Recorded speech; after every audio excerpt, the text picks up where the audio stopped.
Supreme చెప్పింది నిజమే అయితే ఆంధ్రజ్యోతి పత్రికల్లో వరుసగా 2 రోజుల పాటు రాసింది వాస్తవం అయితే జగన్ నోట్లో తేనె పోసినట్టే. అంటే ఆయనకి తీపి కబురే ఒక రకంగా ఇది. ఎందుకు తీపి కబురు అంటే ఇప్పుడు గనక నియోజకవర్గాల పునర్విభజన లేకపోతే ఖచ్చితంగా తెలుగుదేశం పార్టీకి ఒక ఛాన్స్ మిస్ అయినట్టు అవుతుంది. అదే నేపథ్యంలో వైసీపీకి జగన్మోహన్ రెడ్డి గారికి ఒక ఛాన్స్ కలిసి వచ్చినట్టు అవుతుంది. ఆ అవకాశాన్ని కనుక జగన్మోహన్ రెడ్డి గారు ఉపయోగించుకోగలిగితే ఖచ్చితంగా 2029 ఎన్నికల్లో అధికారంలోకి వచ్చే ఛాన్స్ అయితే ఆయన ముందున్నట్టే. తర్వాత ఇంకా ప్రజల నమ్మకాన్ని బట్టి అలాగే కూటమిగా ఉన్న 3 పార్టీలు ఏవైతే ఉన్నాయో వాళ్ళ దురదృష్టం మీద ఆధారపడి ఉంటుంది జగన్మోహన్ రెడ్డి అధికారంలోకి రావాలా లేదా అని. కానీ నియోజకవర్గాల పునర్విభజన అంశం కనుక లేకపోతే ఒక రకంగా ఒక ప్లస్ పాయింట్, అంటే ఒక అడిషనల్గా ఒక పాయింట్ ఆయనకి యాడ్ అయినట్టే గెలుపుకి. దాని ద్వారానే గెలిచేస్తారని కాదు, కానీ యాడ్ అయినట్టే ఖచ్చితంగా.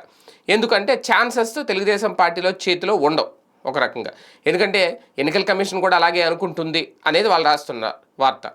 నిజంగా ఎన్నికల కమిషన్ కూడా అలా భావిస్తాయి. ఇప్పట్లో నియోజకవర్గాల పునర్విభజన ఉండదు అనేది 2034లో ఉండేలా ఉంటే ఈసారి ఖచ్చితంగా ప్రభుత్వ మార్పిడి అనేది జరుగుద్దా అనే చర్చ అయితే మొదలవుతుంది.